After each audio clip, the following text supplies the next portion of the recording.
Good morning, student. Today we will start new topic assignment model. In this is the part of Unit 2. The Unit 2 we have done transportation model. Okay. Our second part of the unit is assignment model. Now this assignment model is nothing but a part of transportation model, or you can say this assignment model is a special case of transportation model. Okay. How? You will see. So. Earlier, we have discussed the simplex and transportation techniques for solving the LPV problem. सबसे पहले हमने unit one में हमने discuss किया transportation, unit one में simplex method discuss किया, एलपीवी problem discuss करी और हमने ये देखा कि एलपीपी प्रॉब्लम का ही एक स्पेशल केस है ट्रांसपोर्टेशन प्रॉब्लम। ठीक है, तो कुछ स्पेशल टाइप की प्रॉब्लम को हमने आसान बनाने के लिए हमने एक ट्रांसपोर्टेशन मॉडल को सजेस्ट किया, उसके बेसिस पे हमने कुछ न्यूमेरिकल देखे। However, there are some more special cases in the LPP problem, or we can say there are some special cases in transportation problem, so that we can also solve it by some other model, other technique, and by following that technique, the benefit is the problem will be easy. Okay, there will be more easy to apply and greatly reduce the computational work required by simplex and the transportation technique. यानी कुछ technique है, कुछ एक model assignment model ऐसा suggest किया गया कुछ special type की प्रॉब्लम के लिए, जिसने जो है वो कंप्यूटेशनल वर्क को कम कर दिया और क्वेश्चन को आसान कर दिया। नाउ दिस असाइनमेंट मॉडल की एप्लीकेशन है इन एलोकेशन। सपोज आपको कोई जॉब असाइन करनी है इन शेड्यूलिंग, शेड्यूलिंग जो हम करते हैं प्रोडक्शन में, assigning salesman to different result. For example कोई सेल्समैन है जो कि चार पांच सेल्समैन हैं जो डिफरेंट डिफरेंट सिटीज में जा रहे हैं, तो किस सिटीज में कौन सा सेल्समैन हमें सेंड करना चाहिए, तो उसके लिए भी there is assignment model to suggest this things. Vehicle and drive of different route, तो ये वही हो गया। कोई अगर ट्रक जो है, चार ट्रक हैं, चार सिटीज में जा रहे हैं, ट्रांसपोर्ट हो रहे हैं, assigning different job to different machine and assigning contract to bidders, तो ये इंपॉर्टेंट है। Assigning different job to the different machine. Suppose कोई एन जॉब है और M M machines are there. ठीक है, तो कौन सी जॉब कौन सी मशीन पे बनानी है, that can be carried out with the help of this assignment model. ठीक है, तो let us discuss definition later. ठीक है, first discuss numerical first, comparison with the transportation model. तो an assignment model may be regarded as a special case of transportation model। ठीक है, number of sources, देखो ये लाइन इंपॉर्टेंट है, number of sources is equal to the number of destination. तो मैंने बताया अभी assignment model is nothing but a special case of transportation model, but there is a major difference, the number of sources is equal to the number of destination, it means m is equal to n, यानी number of rows are equal to number of column। तो जब भी हम assignment की बात करेंगे we will deal with a square matrix, we will deal with a square. Sir एक बार रिपीट कर देना, समझ में नहीं आया। समझ में नहीं आया तो ये नहीं अभी आ सर। जाएगा समझ में, अभी न्यूमेरिकल करेंगे आ जाएगा, मैं फिर से बता देता हूँ। बस अभी इतना याद रखो दैट ट्रांस असाइनमेंट मॉडल। आवाज मेरी क्लियर आ रही है बेटा? बेटा आवाज क्लियर आ रही है? यस सर, थोड़ी बहुत है, ठीक है, ठीक कोई है, नहीं। स्क्रीन साफ दिख रही है? Yes sir. Yes sir. ठीक है, देखो assignment model may be regarded as a special case of transportation model. Transportation model ही है, बस स्पेशल केस है। क्या स्पेशल है वो मैं बता रहा हूँ। Number of sources is equal to number of destination, मतलब रोज और कॉलम जो है वो बराबर होंगे। ठीक है, facilities at each end, second point है facilities at each source is unity and demand at each destination is also unity. यानी ऐसा केस जहां पर जैसे सपोज फैसिलिटी है, let us consider this is a factory और ये आपकी कोई वेयर हाउस है। ठीक है, लेट अस से दिस दिस इज स्टोर, जैसे कि हम लोग पहले करते थे ट्रांसपोर्टेशन मॉडल में। ठीक है। तो फैक्ट्री 1, फैक्ट्री 2, फैक्ट्री 3, फैक्ट्री 4, अगर 4 फैक्ट्री हैं तो 4 ही जॉब होंगी। ठीक है। और हर एक फैसिलिटी मतलब demand, in every factory there is a supply of one unit, and in every store there is a demand of 1 unit. तो इसको ऐसे समझो, कोई अगर एक कंपनी है, एक सिंगल प्रोडक्ट ही बना रही है, कोई एक बड़ा प्रोडक्ट बना रही है। ठीक है।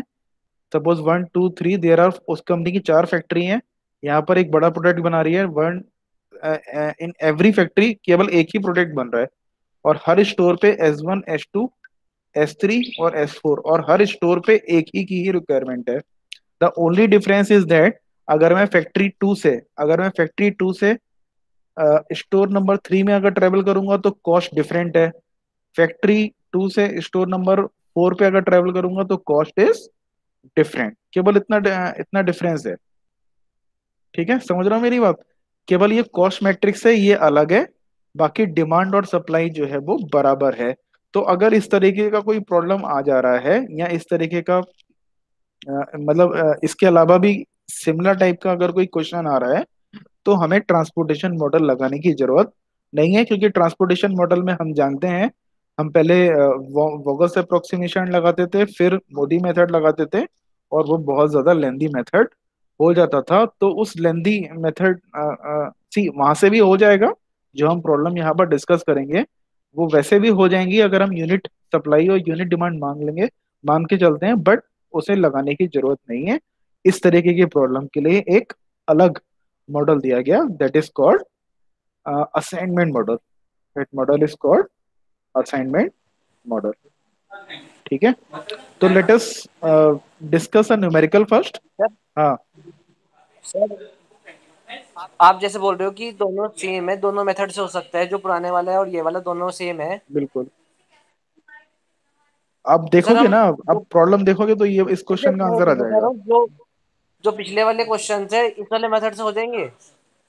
पिछले वाले नहीं, इस वाले मेथड से नहीं होंगे। देखो वही मैं बता रहा हूँ, देखो डिमांड और सप्लाई जो है वो कोई भी ट्रांसपोर्टेशन के मॉडल, एक क्वेश्चन पहले कर लेते हैं फिर तुम्हारी बात का जवाब देता हूँ मैं। ठीक है, let us discuss a question first. इसीलिए मैं पहले क्वेश्चन कराना चाहता हूँ और बाद में थ्योरी लेता हूँ, क्योंकि कंफ्यूजन जो है स्टूडेंट्स का हो जाता है। तो पहले मैं क्वेश्चन कराता हूँ, तुम्हारा कंफ्यूजन दूर हो जाएगा। ठीक है। 4 जॉब्स कैन बी डन, उसका आंसर ये है कि डिमांड और सप्लाई मैंने बताया बराबर होती हैं। डिमांड और सप्लाई जो है वो डिमांड और सप्लाई बराबर होती हैं, जबकि किसी भी ट्रांसपोर्टेशन में मॉडल में डिमांड 20, 30, 40 इस तरीके से वेरी करती थी, और यहाँ पर उसका समेशन आता था। यहाँ पर समेशन कुछ नहीं आएगा, यहाँ समेशन क्या आएगा, 1, 1, 1, 1। यहाँ पर 4 हो जाएगा, और यहाँ आ जाएगा 1, 1, 1, 1। इसका भी 4 हो जाएगा। तो यूनिट डिमांड है और यूनिट सप्लाई है। अगर यूनिट डिमांड और यूनिट सप्लाई है तब आप असाइनमेंट मॉडल लगा सकते हो, otherwise you have to go for the transportation model. ठीक है। तो क्वेश्चन देखते हैं, समझ में आ जाएगा आगे। 4 jobs can be done on 4 different machine. The matrix shows the cost of producing job I on the machine J in rupees. How should the job be assigned to the various machine so that the total cost is minimized? ठीक है। तो there is number of job 4 job है, number of machines are 4। कौन सी job किस machine पे बनाऊं? ठीक है। अगर मैंने पहली कंडीशन मैंने बताई थी, this transportation model is apply on the square matrix only. ठीक है। कौन सी जॉब मैं किस मशीन पे लगाऊं so that total cost is minimise. Matrix किसकी दे रखी है, 15 रुपए, 13 रुपए, 14 रुपए, 17 रुपीज, 11 रुपीज। ये कॉस्ट मैट्रिक्स दे रखी है। ठीक है। अ, ऐसा नहीं करना है कि एक जॉब मैं 2 मशीन पे लगा दूं, ऐसा नहीं करना है। एक जॉब एक ही मशीन पे लगाऊंगा मैं, यानी डिमांड भी 1 है और सप्लाई भी 1 है। ठीक है। तो let us solve this question. इसके जो मेथड, इसके जो स्टेप हैं, ये मैं आपको ओरली बोलता चला जाऊंगा, आप ध्यान से सुनते चले जाना। The first step is reduce the cost matrix. Question समझ में आ गया सबको, कोई डाउट इसमें? 4 जॉब है, 4 मशीन है, मुझे ये डिसाइड करना है कौन सी जॉब मैं जॉब नंबर ए कौन सी मशीन पे बनाऊं, जॉब नंबर बी में कौन सी मशीन पे बनाऊं, जॉब नंबर सी कौन सी मशीन पे बनाऊं, जॉब नंबर डी कौन सी मशीन पे बनाऊं, so that our cost will be minimized. ठीक है. Let us say first step is reduce the cost matrix. Reduce the cost matrix.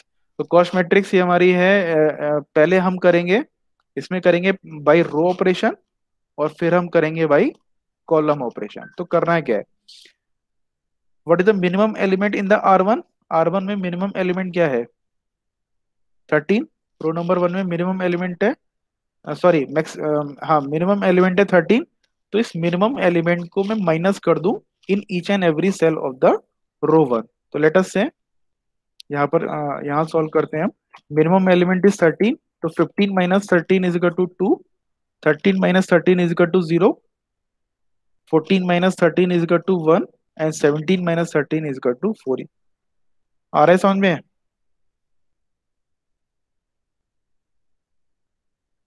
Akash, Akul, Apoorv, Ashwini, yes sir. आ रहा है समझ में? स्टेप स्टेप देखते चले जाओ. बहुत बहुत ही आसान है. तुम लोग अभी आधे घंटे बाद तुम्हें लगेगा ये तो सर बहुत ही आसान है.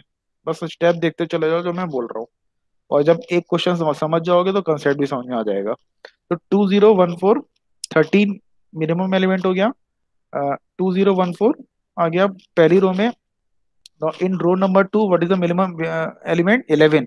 11 minus 11 is 0, 12 minus 11 is equal to 1, 15 minus 11 is equal to 4 and 13 minus 11 is equal to 2. In row number 3 minimum element is 10. तो 10 में से माइनस कर दूं from 10. 13 minus 10 is equal to 3, 12 minus 10 is equal to 2, 10 minus 10 is equal to 0, and 11 minus 10 is equal to 1. In row number 4, 15 minus, sorry, 14 is the minimum element, so 15 minus 14 is equal to 1, 17 minus 14 is equal to 3, 14 minus 14 is equal to 0, and 16 minus 14 is equal to 2. तो ये पहला step हो गया. अच्छा, हमारा मकसद है यहाँ पर जीरो लेके आना. हमारा मकसद है यहाँ पर असाइनमेंट मॉडल का जो मेथड है उसमें हमें जीरो लेके आना है in every column and every row. Every row और कॉलम में हमें जीरो लेके आना है. ठीक है. तो row number 1, row number 2, row number 3, row number 4 में जीरो आ गया. अब कॉलम वाइज चलेंगे तो कॉलम नंबर 1 में ऑलरेडी एक जीरो आ गया. ठीक है. कॉलम नंबर 2 में भी एक जीरो आ चुका है. कॉलम नंबर 4 में भी, कॉलम नंबर 3 में भी जीरो आ चुका है. तो अगले अगले ऑपरेशन में सेकंड रिड्यूस कॉस्ट मैट्रिक्स में सेकंड स्टेप में मैं क्या करूंगा, कॉलम को मैं एज इट इज लिख दूंगा. Column number 1 30 2031 0 1 2 3 1 4 0 0. अच्छा, ऐसे समझ में नहीं आ रहा है तो ऐसे समझ सकते हो आप. जब हम कॉलम में ऑपरेशन करेंगे तो मिनिमम एलिमेंट कितना है, 0, और 2 में से 0 गया 2, 0 माइनस 0 0, 3 माइनस 0 3 एंड 1 माइनस 0 1. तो 0 अगर कॉलम में अगर जो 0 आ गया तो उस कॉलम को हम स्किप कर देंगे. Now see observe, column number 4 में क्या एक भी 0 है आपके पास? कॉलम नंबर 4 में एक भी 0 है? नहीं है. तो हम कॉलम नंबर 4 के लिए रिड्यूस कर देंगे मैट्रिक्स को. तो विच one is minimum element is 1. तो 1 में से 1 को माइनस कर दो. कॉलम नंबर 4 के ईच एंड एवरी एलिमेंट से 4 minus 1 is equal to 3, 2 minus 1 is equal to 1, 1 minus 1 is equal to 0, 2 minus 1 is equal to 1. ठीक है. तो हाँ सर सेकंड स्टेप है रिड्यूस मैट्रिक्स कॉलम वाली. हाँ, तो हम पहले हमने रो देखा. Row number 1, row number 2, row number 3, row number 4 में हमने जो मिनिमम, रो नंबर 1 में जो मिनिमम एलिमेंट था उसको माइनस कर दिया ईच एंड एवरी सेल से, मतलब each and every cell of the row number 1. ठीक, ऐसे हमने रो नंबर 2 में मिनिमम एलिमेंट देखा, फिर रो नंबर 3 में देखा, रो नंबर 4 में देखा. तो पहला स्टेप हो गया फर्स्ट रिड्यूस कॉस्ट मैट्रिक्स. अब यही सेम ऑपरेशन मुझे कॉलम के रिस्पेक्ट में लगाना है. तो कॉलम के रिस्पेक्ट में जब मैंने लगाया तो मुझे एक जीरो मिल गया कॉलम नंबर 1 में, एक जीरो मिल गया कॉलम नंबर 2 में, एक जीरो मिल गया कॉलम नंबर 3 में. तो ये कॉलम नंबर 1 2 3 ये मैंने एज इट इज उतार दिया. ठीक है. अब कॉलम नंबर 4 को जब मैंने ऑब्जर्व किया, यहाँ कोई भी जीरो नहीं है. यहाँ पर क्या है, 1. Minimum element is 1. Minimum element is 1. Yes sir. क्या आवाज कुछ डिस्टर्ब हो रही है? नहीं सर, आ रही है आवाज। साफ आ रही है मेरी आवाज? Yes sir. ठीक है। तो मिनिमम एलिमेंट इज 1, 4 - 1 = 3, 2 - 1 = 1, 1 - 1 = 0, 2 - 1 = 1। ठीक है। नहीं सर, आपने जैसे रो में स्मॉल वाला एलिमेंट लेके माइनस करा है, सेपरेट करा है। हाँ, तो कॉलम में भी तो तो सर स्मॉल वाला एलिमेंट लिया। तो सर ये तो आपने रो से लिया ना, उधर से, ये मेन मैट्रिक्स से तो नहीं लिया ना आपने? हाँ, इसमें मेन मैट्रिक्स से नहीं लेना है, मुझे रो से लेना है। ऐसा क्यों सर, अगर इसमें लेंगे तब तो ऐसा ही है, लेंगे। ये मेथड है। ये मेथड है। पहले तो मैंने पहला इस मैट्रिक्स का काम खत्म हो गया ना, पहले मैंने ये मैट्रिक्स रिड्यूस कर दी। अब इसी को कैरी फॉरवर्ड करूंगा ना मैं। अच्छा, ये क्वेश्चन था तुम्हारा। ये तो भाई मेथड है। ऐसा क्यों? ये तो मेथड है, किसी साइंटिस्ट ने दिया है या मैथमेटिशियन ने दिया है। भाई ये, इसका देखो नाम क्या है, फर्स्ट रिड्यूस कॉस्ट मैट्रिक्स। ये इस मैट्रिक्स को मैंने पहले रिड्यूस कर दिया। अब सेकंड रिड्यूस कॉस्ट मैट्रिक्स, इसी मैट्रिक्स को तो रिड्यूस करूंगा ना। अब सर इसमें समझ में नहीं कंफ्यूज आ मत रहा। हो, ऐसा ही होगा। कंफ्यूज अभी भी हो रहा है क्या कंफ्यूजन? Yes sir. नहीं भाई इसका तो अभी काम खत्म हो गया, इसको अभी भूल जाओ। इस मैट्रिक्स को तो अच्छा, अभी, पहले मैट्रिक्स का काम खत्म हो गया। इसको अभी भूल जाओ। अभी काम खत्म हो गया, बाद में आएगा इसका काम। अभी अभी तो नया ओके सर। मैट्रिक्स हमें ये बन गया। ये न्यू मैट्रिक्स बन गया ना, इसका जिसका नाम हमने दिया फर्स्ट रिड्यूस कॉस्ट मैट्रिक्स। इसका काम खत्म हो गया। अब इस फर्स्ट रिड्यूस कॉस्ट मैट्रिक्स से मैंने second cost reduce cost matrix निकाला। फिर से मैंने ऑपरेशन किया कॉलम में। कॉलम नंबर 1 2 3 में ऑलरेडी जीरो अवेलेबल था, तो मैंने स्किप कर दिया। कॉलम नंबर 4 में जीरो नहीं था, तो मैंने मिनिमम एलिमेंट देखा 1, और 1 में से 1 को माइनस कर दिया in every cell of column number 4। आगे बढ़े। अच्छा सर, मतलब जो पहली मैट्रिक्स है वो ऐसे समझ लें रो मटेरियल है, रो मटेरियल से जो बनता जा रहा है उसको बनाते जाओ। हाँ, पहली मैट्रिक्स है जो हमने रो की हेल्प से ली है, और दूसरी मैट्रिक्स, पहली मैट्रिक्स को रिड्यूस किया फर्दर। मतलब पहली मैट्रिक्स को रिड्यूस कर दिया हमने, रिड्यूस कॉस्ट मैट्रिक्स। उसके बाद हमने पहली मैट्रिक्स में से फिर से ऑपरेशन किया। अब किया with respect to column. Okay sir. ठीक है। तो okay sir. Now you can find out in each row and each column zero available है। Row number 1, row number 2, row number 3, row number 4। और if you see column number 1, column number 2, column number 3 and column number 4, zero is available in each and every row and each and every column. Now my purpose is to give the assignment। जैसे कि assignment इस topic का ही नाम है, तो मुझे assignment देना है। और असाइनमेंट मैं किसको दूंगा? जीरो को दूंगा। मैं हमेशा असाइनमेंट जो दूंगा, जीरो को दूंगा। और for giving the assignment I need to find a single zero. ये देखो, ये कीवर्ड इसे याद रखो आप हमेशा। सिंगल जीरो मुझे ध्यान में रखना है। ठीक है। तो I am giving the assignment, और we can say I am going to the step number 3 in the row number 1। अब फिर वैसे ही चलूंगा, सिंगल जीरो फाइंड करूंगा, पहले रो में फाइंड करूंगा, और फिर कॉलम में फाइंड करूंगा, और करता चला जाऊंगा। ठीक है। Now in the row number 1 single zero is available. Just it is available. ये सिंगल जीरो अवेलेबल है, तो यहाँ पर मैंने बॉक्स लगा दिया। सिंगल जीरो पे मैंने बॉक्स लगा दिया। ठीक है। और इसके रिस्पेक्ट में मैंने चेक किया कॉलम में कोई जीरो तो नहीं है। अगर जीरो होता तो मैं इसे स्ट्राइक आउट कर देता, बट कॉलम में कोई जीरो नहीं है। नाउ रो नंबर 2 को मैंने चेक किया, रो नंबर 2 में सिंगल जीरो है। Yes, it is there. Single zero है, मैंने सिंगल जीरो को असाइन कर दिया। ठीक है। तो इसके रिस्पेक्ट में क्या कॉलम में जीरो है? नहीं है। रो नंबर 3 में देखा मैंने, सिंगल जीरो है? नहीं। रो नंबर 3 में दो जीरो आ रहे हैं। ठीक है। रो नंबर 3 में देर आर टू जीरो, तो मैंने रो नंबर 3 को स्किप कर दिया। Again I go to the, now फिर I go to the row number 4।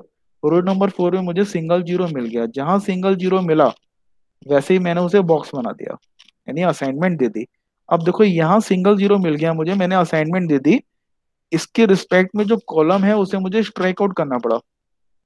ठीक है, दिस इज द मेथड। इसको मैंने स्ट्राइक आउट कर दिया, क्रॉस लगा दिया। अब रो का ऑपरेशन हो गया। Now I go to the column number 1। Column number 1 में कोई भी जीरो अवेलेबल नहीं है। कॉलम नंबर 2 में भी कोई भी जीरो अवेलेबल नहीं है। कॉलम नंबर 3 कोई भी जीरो अवेलेबल नहीं है। Column number 4 yes, 0 is available, तो 0 को मैंने असाइनमेंट दे दी। ठीक है, इसको क्रॉस लगाने का पर्पस ये है, अगर मैं इसको क्रॉस नहीं लगाता हूं और आप गलती से अगले ऑपरेशन में असाइनमेंट दे देते, तो इसका मतलब ये होता कि जॉब नंबर सी और जॉब नंबर डी दोनों ही मशीन M3 पे बन रही हैं, और मशीन M4 जो है वो खाली चली जा रही है। ठीक है, तो इसका आंसर क्या हुआ, क्वेश्चन का आंसर क्या हुआ? Job number one, job number one A जो है वो M2 मशीन पे जा रही है। जॉब नंबर बी जो है वो M1 मशीन पे जा रही है। जॉब नंबर सी जा रही है M4 मशीन पे। और जॉब नंबर डी जा रही है M3 मशीन पे। जब ए M2 पे जा रही है तो कॉस्ट कितनी है? ए M2 पे जा रही है तो कॉस्ट है हमारी 13। तो you can C from the cost matrix, cost है 13। बी जब M1 पे जा रही है कॉस्ट कितनी है? 11। ठीक है, और सी जो है M4 पे जा रही है तो कॉस्ट कितनी है? 11। और डी जो है M3 पे जा रही है बनने के लिए, तो कॉस्ट कितनी है इसकी? 14। तो we can sum up this, total cost, total assignment cost will be 13 plus 11 is equal to 24, 24 plus 11 is equal to 35 plus 14 is equal to 49 rupees.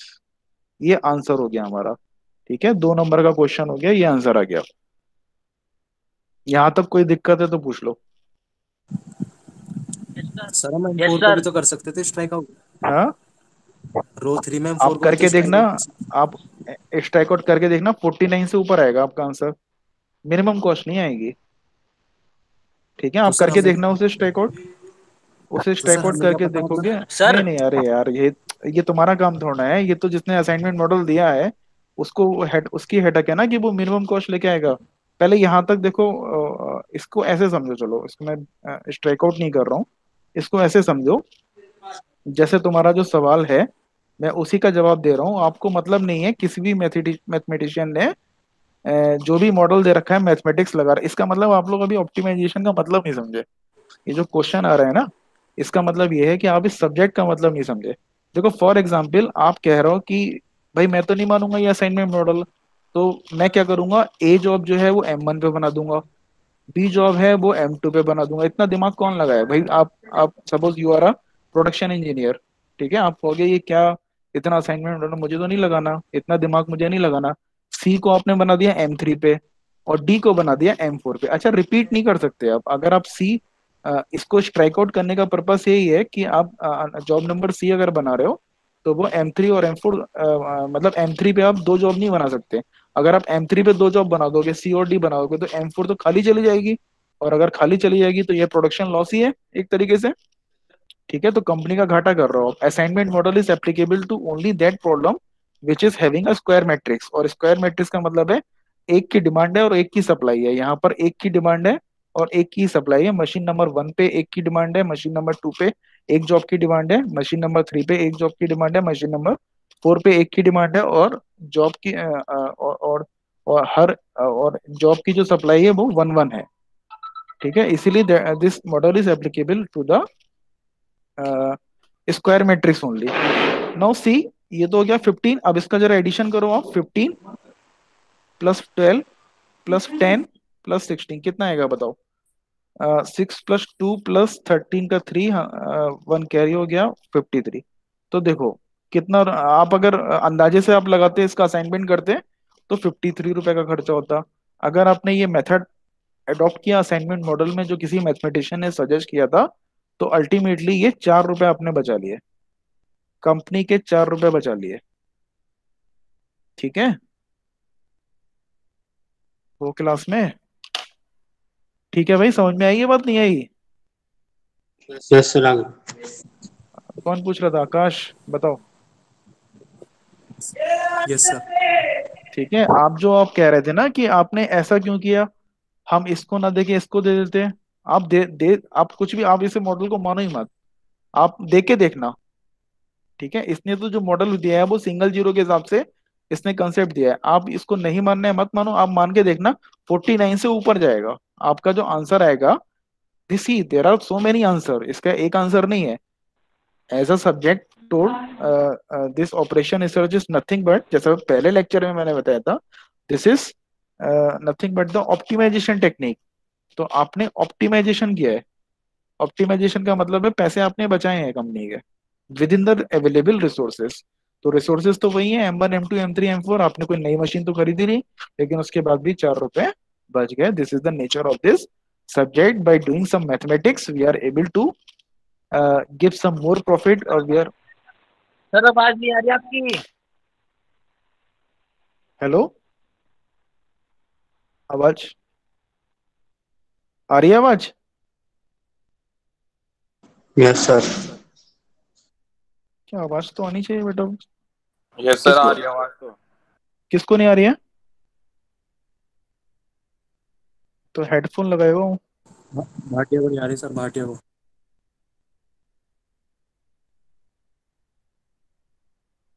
हाँ अपूर्व, Not अपूर्व आवाज आ रही visible. है? हाँ नो सर. नहीं आ रही है भाई. आकाश बिल्कुल साफ आ रही है आवाज या कट कट के आ रही है? यस सर, आपकी बात कट रही है बहुत. आकाश आप बहुत बताओ. कट के भाई बीच में तेरा बंद हो जाती है. तेरा नेट खराब है, तेरी भी आवाज कट के ही आ रही सर है. क्लियर आ रही है आवाज, क्लियर है आवाज सर. क्लियर आ रही है ना आवाज? बेटा अपूर्व थोड़ा नेट की प्रॉब्लम लग रही है. आप चाहे तो किसी दूसरे के नेट से हो जाओ, आप ज्वाइन कर लो. सर ठीक है, मेरे घर में आवाज तो बिल्कुल वाईफाई लग साफ रहा है. है. मैं बेटा तेरे घर का नेट छोड़ा के चेक भाई करूंगा. तेरी आवाज हमें तक कट के आ रही है, हमें तो अब सबकी क्लियर आ रही तुम्हारी है. आवाज भी कट कट के आ रही है बेटा अपूर्व. ठीक है, okay sir.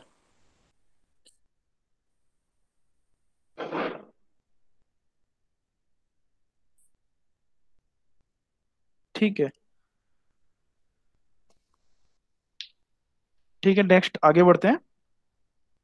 We can see this is very first question. मतलब ये इस तरह के क्वेश्चन नहीं आएंगे, थोड़े से टफ क्वेश्चन आते हैं.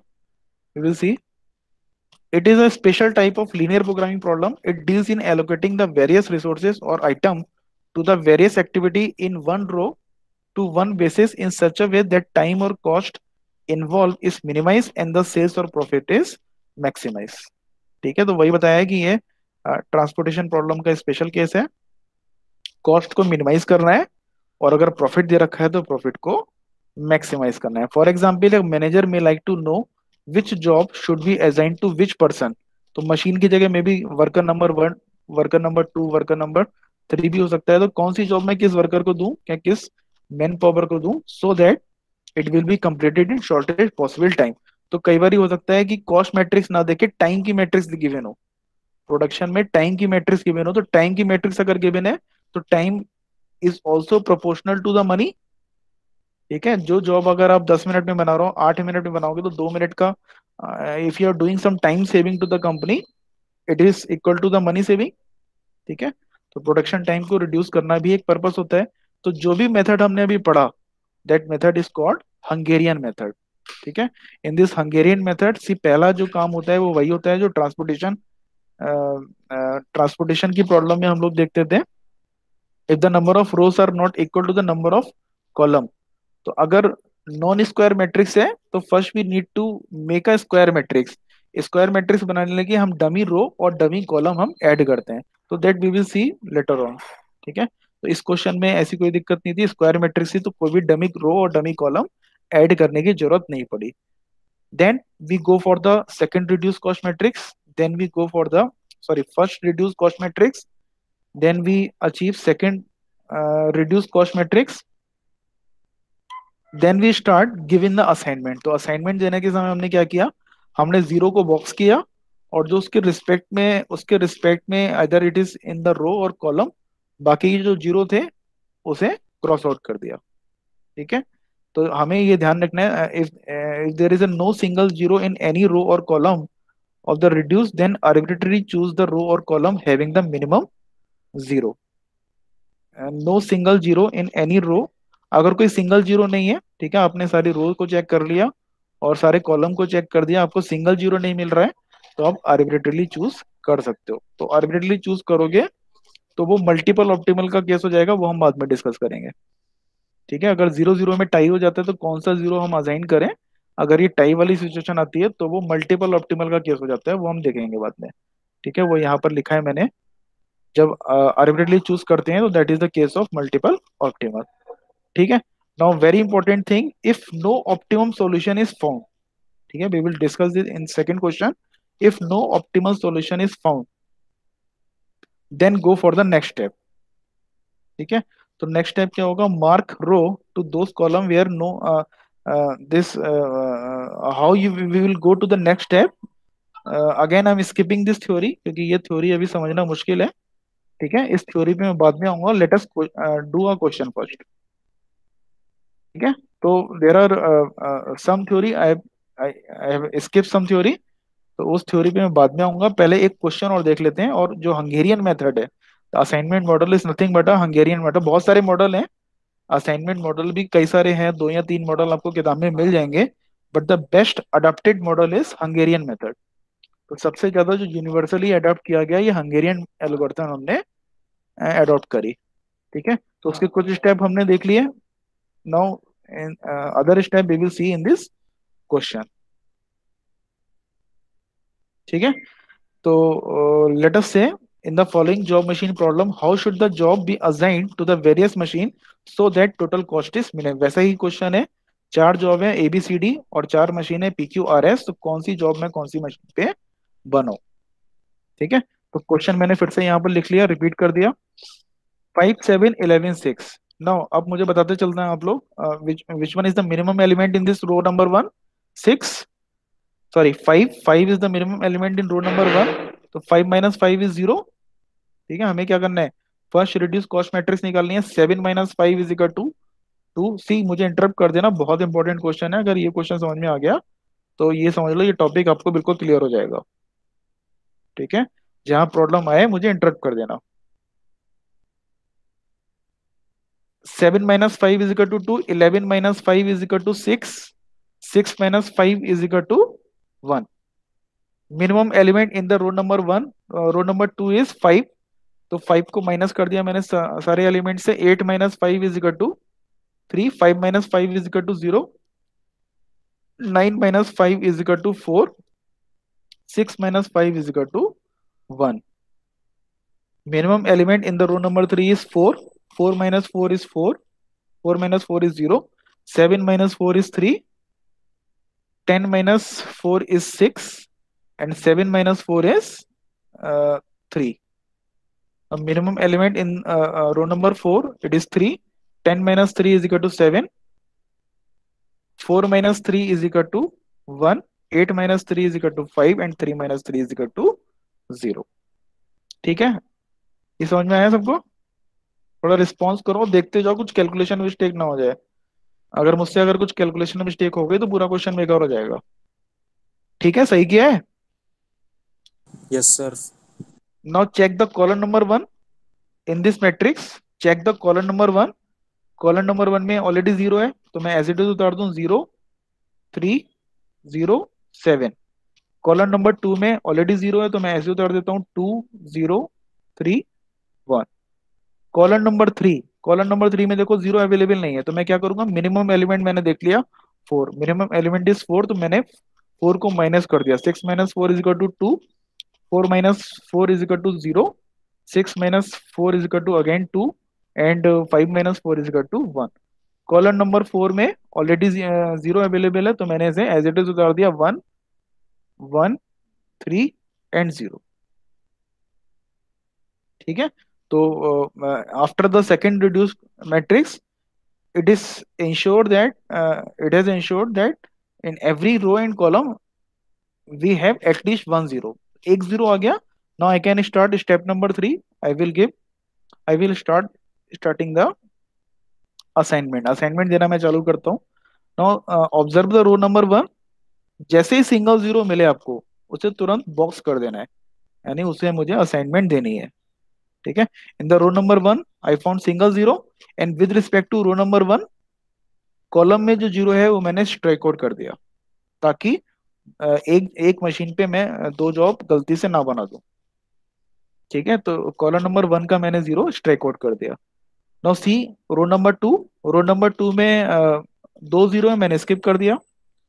रो नंबर 3 को स्किप कर दिया। रो नंबर 4 में सिंगल 0 है, जैसे ही सिंगल 0 मुझे मिला मैंने इसे बॉक्स कर दिया।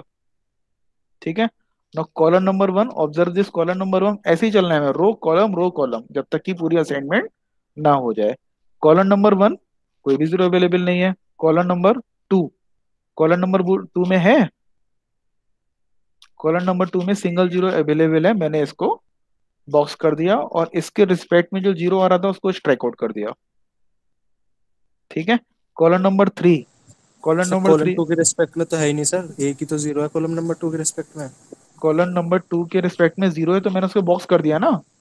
तो सर स्ट्राइक आउट थर्ड वाले को करा, वो तो कॉलम 3 में है। अरे जब मैं रो में कर रहा हूँ असाइनमेंट तो कॉलम वाले को स्ट्राइक आउट यहाँ किया था ना, स्ट्राइक आउट।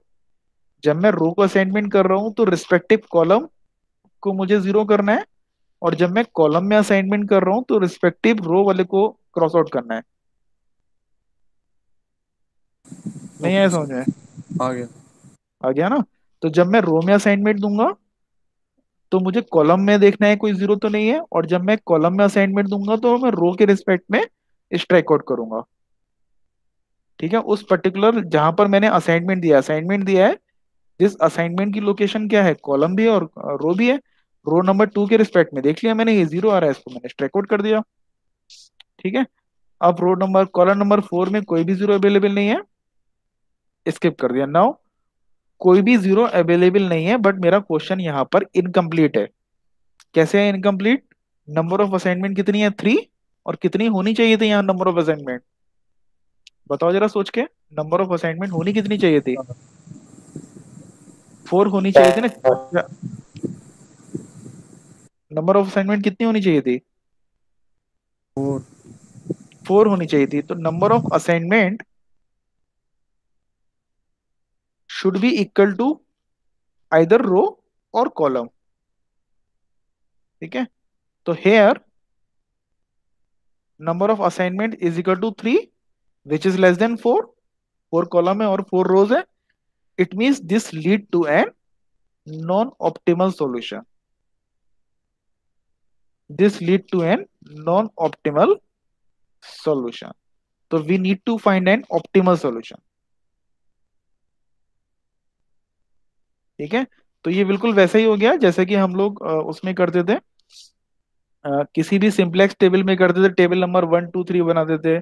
ऐसे ही हम मोदी मेथड में भी करते थे, टेबल नंबर मोदी मेथड में 2 या 3 इटरेशन करते थे। तो यहाँ भी ऑप्टिमल सॉल्यूशन, तो यहाँ इंडिकेशन मिल गया मुझे, ये this solution is non optimal. तो नॉन ऑप्टिमल सॉल्यूशन की को ऑप्टिमल बनाने के लिए हमें फर्दर इटरेशन करना पड़ेगा as suggested by the Hungarian. ठीक है। अब उसके स्टेप क्या है वो सुन लो। यहाँ तक समझ में आ गया? क्लियर है? Yes now sir. Take a tick mark into that row which is not assign. तो ये हमने देखा कि जॉब नंबर सी जो है वो किसी भी मशीन पे असाइन नहीं हो पाए, सारे जीरो कट गए। ठीक है। तो जॉब नंबर सी जो है इसके रिस्पेक्ट में, मतलब रो जो है जो अनअसाइन रह गई, रो जो कि अनअसाइन रह गई उसको मैंने टिक कर लिया। ठीक है। अब इस रो नंबर 2 के रिस्पेक्ट में जो क्रॉस जीरो है, उस क्रॉस जीरो के रिस्पेक्ट में मैंने कॉलम नंबर 1 को टिक कर लिया। ठीक है। कॉलम नंबर 1 के रिस्पेक्ट में जो असाइंड रो है, ठीक है, इसको मैंने टिक कर लिया।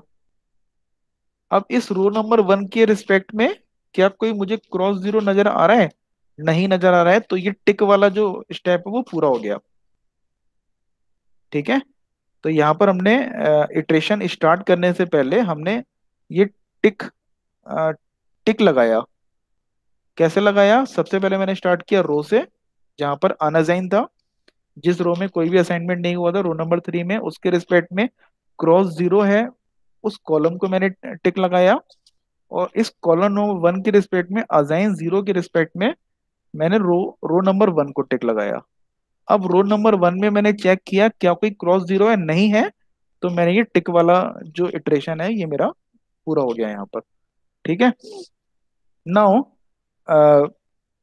Untick row, untick row and tick column, untick row and tick column को मैंने स्ट्राइक आउट कर दिया, मतलब एक लाइन, एक बारीक लाइन मैंने ड्रॉ करी। अनटिक रो,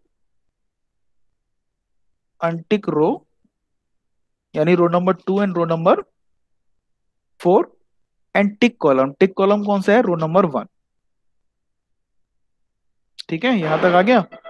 इट मीन्स देखो यहां पर मैंने लिख दिया, इसको मैंने टिक किया था, इसको मैंने टिक किया था, कॉलम नंबर 1 को टिक किया था, और जो अनटिक रो था यानी रो नंबर 2 और रो नंबर 4 अनटिक था, और column number 1 tick column, column number 1 टिक था, तो इसको मैंने रेड लाइन से शो किया है।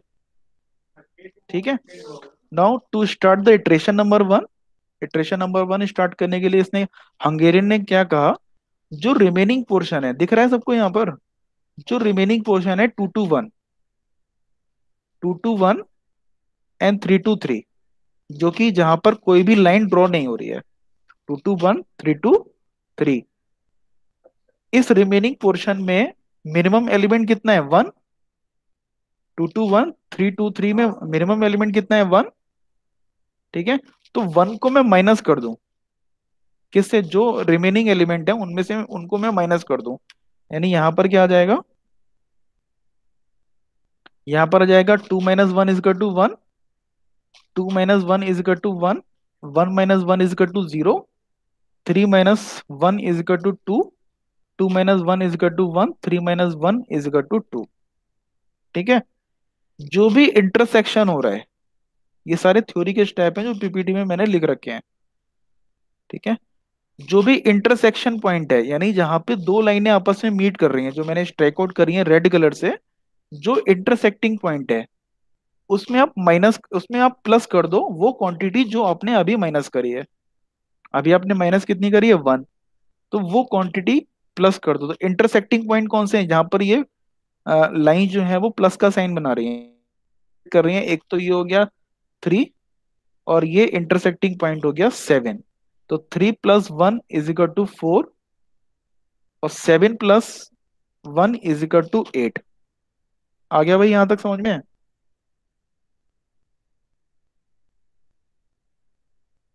समझ में आ गया भाई, अश्विनी, आकाश। सर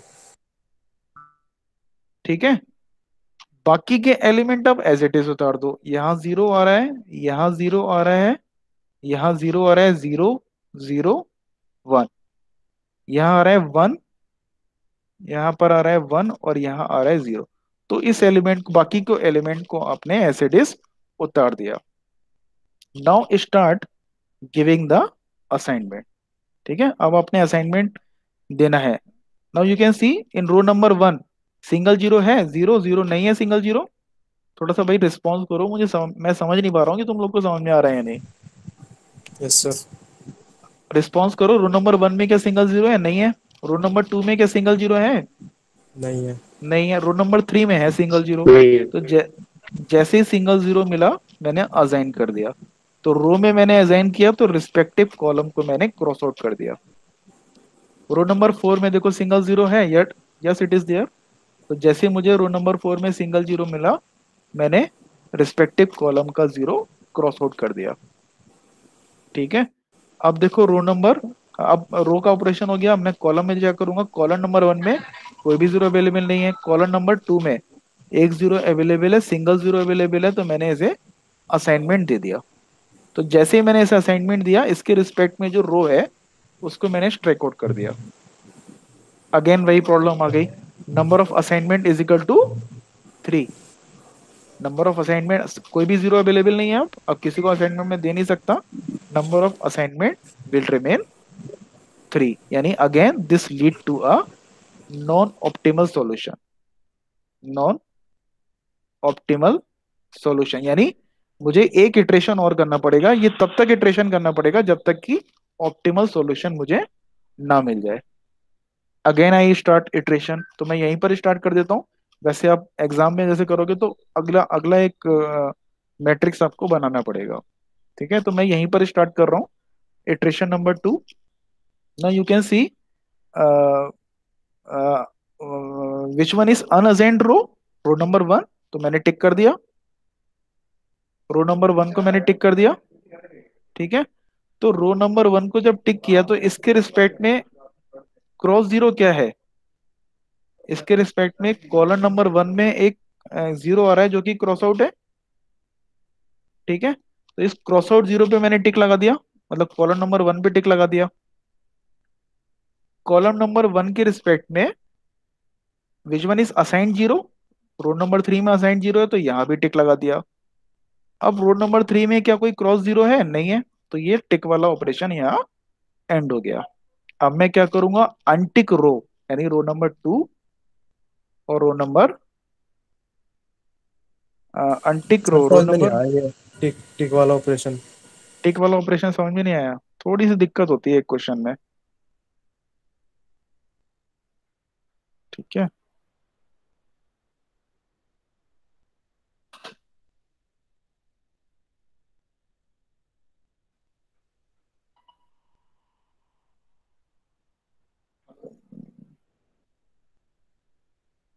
देखो फर्स्ट रिड्यूस कॉस्ट मैट्रिक्स,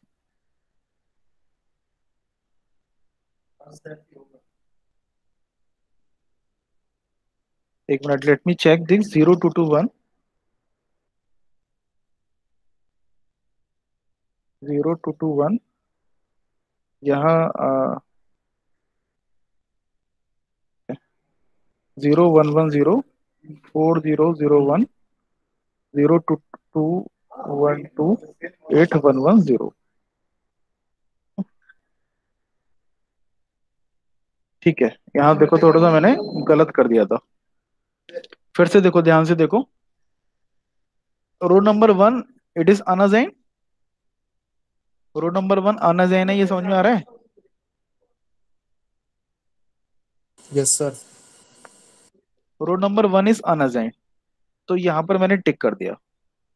इस रो नंबर 1 के रिस्पेक्ट में कॉलम नंबर 1 और कॉलम नंबर 4 में क्रॉस जीरो है, क्रॉस जीरो है तो कॉलम नंबर 1 और कॉलम नंबर,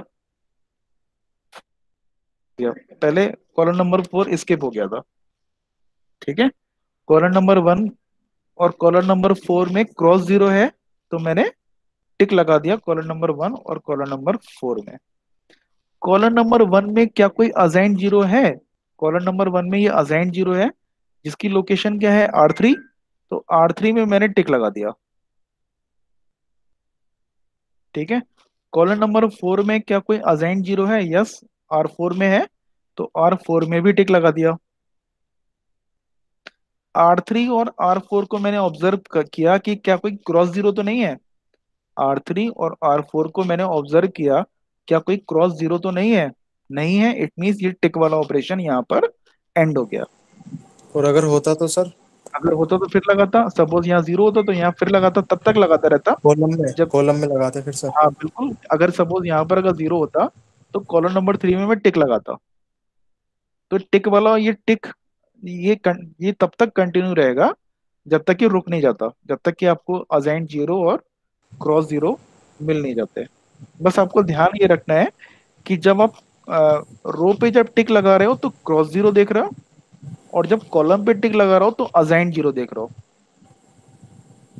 ठीक है, इस बात का ध्यान रखना है, ये आराम से हो जाएगा। अभी बहुत सारे क्वेश्चन करेंगे, 5-6 क्वेश्चन करेंगे, ये धीरे धीरे समझ में आ जाएगा, मतलब अभी भी समझ में आ जाना चाहिए मेरा मतलब है, लेकिन और अच्छे से समझ में आएगा। ठीक है, अब अनटिक रो, अनटिक रो कौन सी है, रो नंबर 2 जिसपे कोई टिक नहीं लगा हुआ है, इसको मैंने स्ट्राइक आउट कर दिया, और टिक कॉलम को मैंने स्ट्राइक आउट कर दिया। टिक कॉलम हो गया कॉलम नंबर 1 और कॉलम नंबर 4। ठीक है, अच्छा नंबर ऑफ लाइन कितनी ड्रॉ हो रही है, तो यहाँ पर एक चेकिंग पॉइंट और है, how many numbers of line, ये मैंने कितनी लाइन ड्रॉ करी है, 1, एक लाइन ये हो गई, एक लाइन ये हो गई, और एक लाइन ये हो गई। तो this number of lines are always equal to the number of assignment, so this also indicate that there is a non-optimal solution. The number of line crossing, uh, which it is also equal to the number of required assignment. तो ये भी आपका non optimal solution हो गया।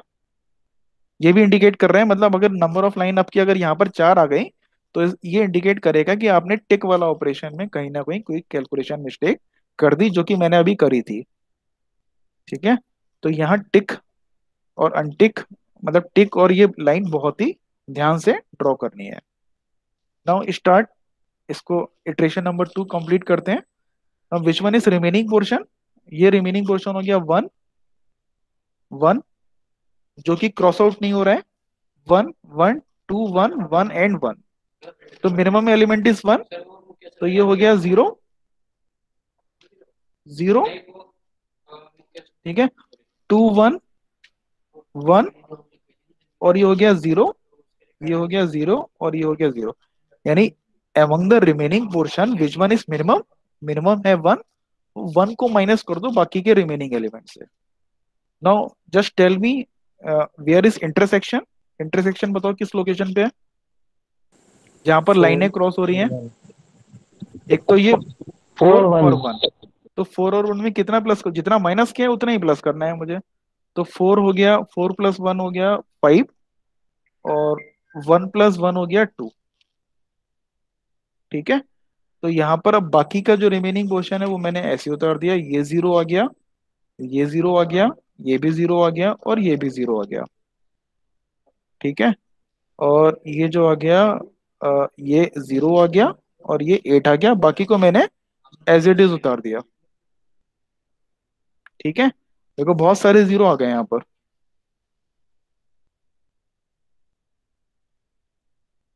Now start giving the assignment. Assignment number मैं फिर से start करूंगा असाइनमेंट देने के लिए। रो नंबर 1 में असाइनमेंट दिया, तो कोई भी सिंगल 0 नहीं है, स्किप कर दिया मैंने रो नंबर 1। रो नंबर 2 में क्या सिंगल 0 है, नहीं है। रो नंबर 3 में सिंगल 0 नहीं है। रो नंबर 4 में सिंगल 0 नहीं है। कॉलम नंबर 1 में क्या सिंगल 0 है, रो के बाद में कॉलम पे आ गया, कॉलम नंबर 1 पे कोई सिंगल 0 है, नहीं है। कॉलम नंबर 2 में क्या, कॉलम नंबर 2 में सिंगल 0 है, नहीं है। कॉलम नंबर 3 में सिंगल 0 है, नहीं है। कॉलम नंबर 4 में भी सिंगल 0 नहीं है। तो इस केस में मैं क्या करूंगा, मैं रेंडमली चूज करूंगा, आर्बिट्रेटली चूज कर लूंगा। तो फिर से मैं रो नंबर 1 पे गया, तो रो नंबर 1 पे तो सबसे पहले जो पहले जो 0 पड़ रहा है उसी को मैंने चूज कर लिया, ठीक है। आप ये वाला भी चूज कर सकते थे, ये वाला भी आप चूज करके देखना, ठीक है। आप ये वाला भी चूज कर सकते थे, जो पहले पड़ा वो मैंने चूज कर लिया। भाई ये टाई की सिचुएशन हो गई, इन चारों 0 में टाई हो गया, तो मैंने रेंडमली एक 0 पहला वाला ही, जैसे कि हम नॉर्थ वेस्ट में देखते थे, तो पहला वाला ही हमने 0 सेलेक्ट कर लिया। तो जब ये पहला वाला 0 सेलेक्ट किया, इसका मतलब जॉब नंबर ए तो मशीन नंबर पी पे बनेगी, तो इसके रिस्पेक्ट में बाकी के 0 को मैंने क्रॉस आउट कर दिया, यानी पी पे कौन सी जॉब बनेगी, ए, सी तो बन नहीं सकती, तो इस वाले 0 को भी मैंने क्रॉस आउट कर दिया, ठीक है। तो इसके रिस्पेक्ट में जो भी रो और कॉलम है उसको मैंने क्रॉस आउट कर दिया। Now go to the row number 2, कोई भी सिंगल 0 नहीं है। रो नंबर 3 है क्या single 0, yes it is there, single 0 is available. तो सिंगल 0 जैसे ही मिला, इसके रिस्पेक्ट में जो कॉलम है इसको मैंने स्ट्राइक आउट कर दिया। रो नंबर 4 में चेक करो, सिंगल 0 नहीं है। कॉलम नंबर 1, ठीक है, कोई भी 0 अवेलेबल नहीं है। कॉलम नंबर 2 में देखो, कॉलम नंबर 2 में सिंगल 0 नहीं है। कॉलम नंबर 4 में देखो, कॉलम नंबर 3 में भी कोई 0 अवेलेबल नहीं है। कॉलम नंबर 4 में सिंगल 0 मिल गया आपको, तो कॉलम नंबर 4 में कोई सिंगल 0 मिला, तो मैंने इसको स्ट्राइक आउट कर दिया विद उस रिस्पेक्टिव रो को, रिस्पेक्टिव रो वाले 0 को मैंने क्रॉस आउट कर दिया, ठीक है।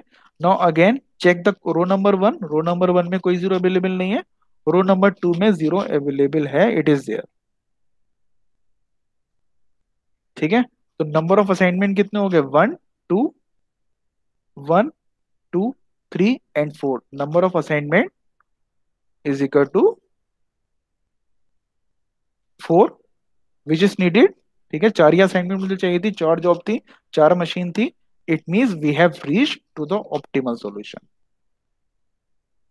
We have reached to the optimal solution. तो what is the total cost, total assignment cost कितनी हो गई, तो we can see the original matrix 5 + 5 + 10 + 3, 5 + 5 5 + 5 + 10 + 3 is equal to 23। तो ये आपका फाइनल आंसर आ गया। आगे इटरेशन करने की जरूरत नहीं है, बिकॉज नंबर ऑफ असाइनमेंट आपकी 4 आ गई। एल्गोरिथम जो है वो यहीं पर टर्मिनेट हो गई, आगे इटरेशन 3 मुझे करने की जरूरत नहीं पड़ेगी। तो 23 इज द मिनिमम आंसर। आप कुछ भी आप रेंडमली करके देखना आप, और अगर 23 से कम अगर आंसर आपका आ जाए तो मुझे बताना। ठीक है, गेटिंग माई पॉइंट। आप 23 से कोई और सॉल्यूशन लाके देखना, मतलब कुछ और आप असाइनमेंट करके देख लेना। आप, आपकी मर्जी है, आप इसको यहाँ पर ना करके आप इसे असाइन कर दो, इसको यहाँ असाइन कर दो, इसको यहाँ असाइन कर दो, कुछ भी करके देखना, रैंडम कॉम्बिनेशन बनाना। या फिर एक काम और कर सकते हो, इस जीरो को सेलेक्ट ना करके आप किसी और जीरो को सेलेक्ट करके फिर ऑपरेशन करना, you will get the same answer.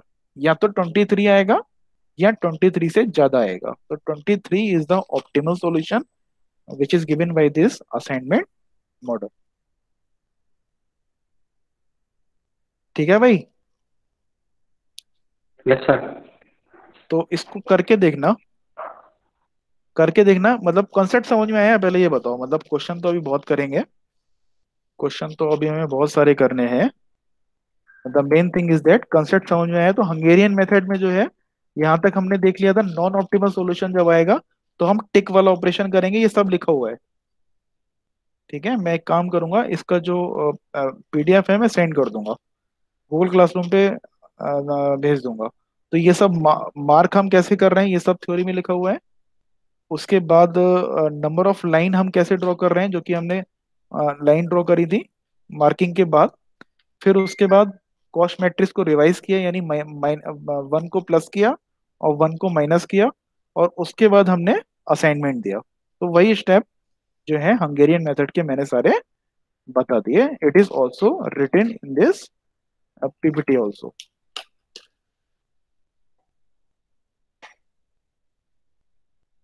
ठीक है, एक क्विज करूं या फिर एंड कर दूं क्लास को? क्विज दे दूं? नहीं सर, वो एक प्रॉब्लम बता दो, एक प्रॉब्लम? अनबैलेंस्ड वाली में। अरे अभी करेंगे, अभी 2-3 दिन चलेगा ये टॉपिक। नहीं सर, ये नहीं, उसका हाँ, किसका? अनबैलेंस्ड वाले का सर, मोदी मेथड में 1465। मोदी मेथड, उसमें क्या यस दिक्कत आ सर। रही है? सर वो अनबैलेंस्ड का क्वेश्चन था ना, उसमें से टोटल कोई डिफरेंस आ रही है सर।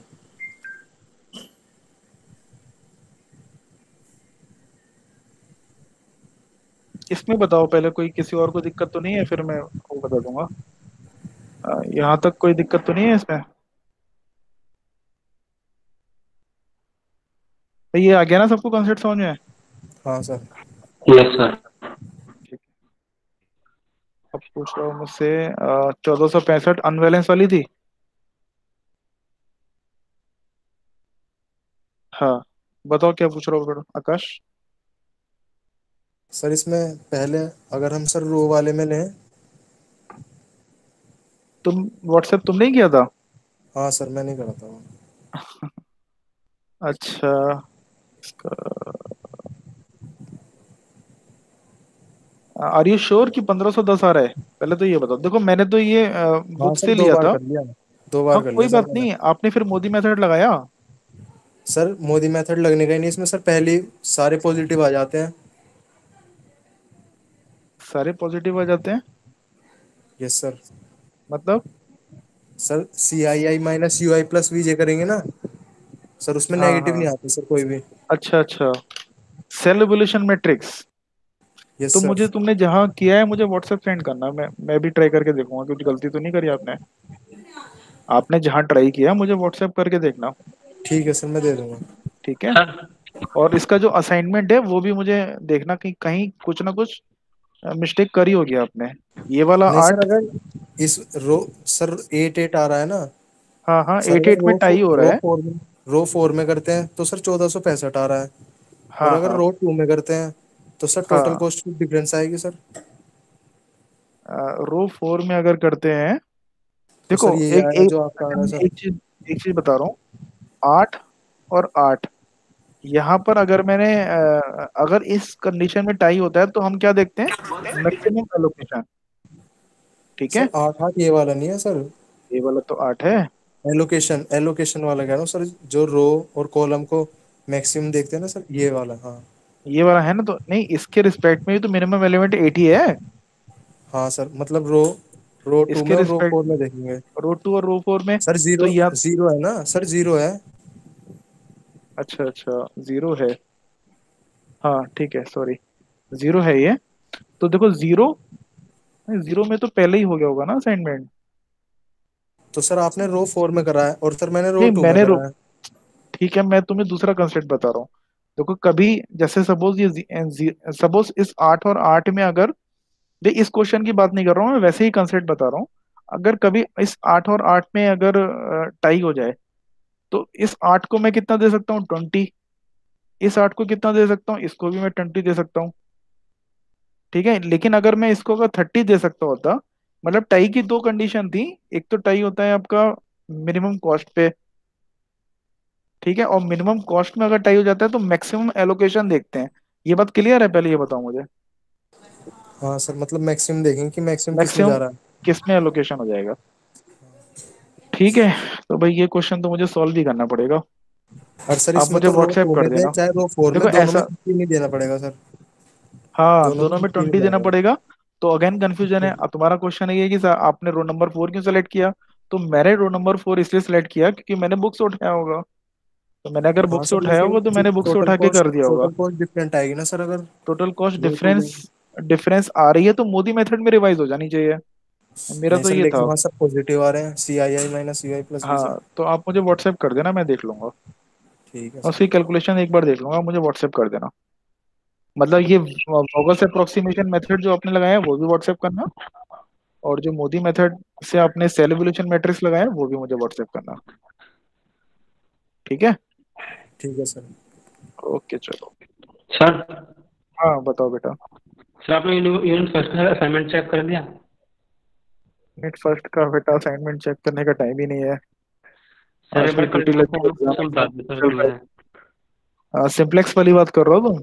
हाँ सर, जब कर लोगे ना सर बता दियो मैं क्वेश्चन हाँ प्रॉब्लम थी बिल्कुल सर चलो दोनों। बता दो। मैं तो असाइनमेंट जैसे मैंने जब भी मैं चेक करूंगा तो मैं असाइनमेंट रिटर्न कर दूंगा तुम्हें, जैसे मैंने वो भी रिटर्न किया है ना आप लोगों को। क्वेश्चन पेपर जितना भी चेक किया है वो मैंने रिटर्न कर दिया है। तो यस। असाइनमेंट जब भी मेरे ध्यान में है, मैं जब भी चेक करूंगा मैं रिटर्न जरूर करूंगा आपको। वो आपके ओके गूगल सर। क्लासरूम पे ही आ जाएगी। ठीक। ठीक है। तो यस अभी सर। भी थोड़े एग्जाम चल रहे हैं तो उसमें भी आज भी लंच के बाद एग्जाम में ड्यूटी है, उससे पहले लेक्चर है। करता हूँ मैं, अभी एक दो दिन में कर दूंगा, इस हफ्ते निपटा दूंगा ये काम। और तुम मुझे आकाश व्हाट्सएप कर देना, मैं उसका रिप्लाई करूंगा। ठीक है सर। ठीक है, कहीं ना कहीं मेरे हिसाब से तो कैलकुलेशन मिस्टेक कहीं छोटी मोटी कर दी होगी तुमने, अदरवाइज आंसर कभी चेंज नहीं होता। कभी भी टाई वाली सिचुएशन में अगर आपने गलत सिलेक्शन कर लिया है तो इटरेशन, नंबर ऑफ इटरेशन बढ़ जाते हैं, और कोई answer will remain same. Optimum answer वही रहता है। फिर भी देखते हैं, आप मुझे देना। ठीक है। ठीक है भाई, एंड कर रहा हूँ मैं मीटिंग।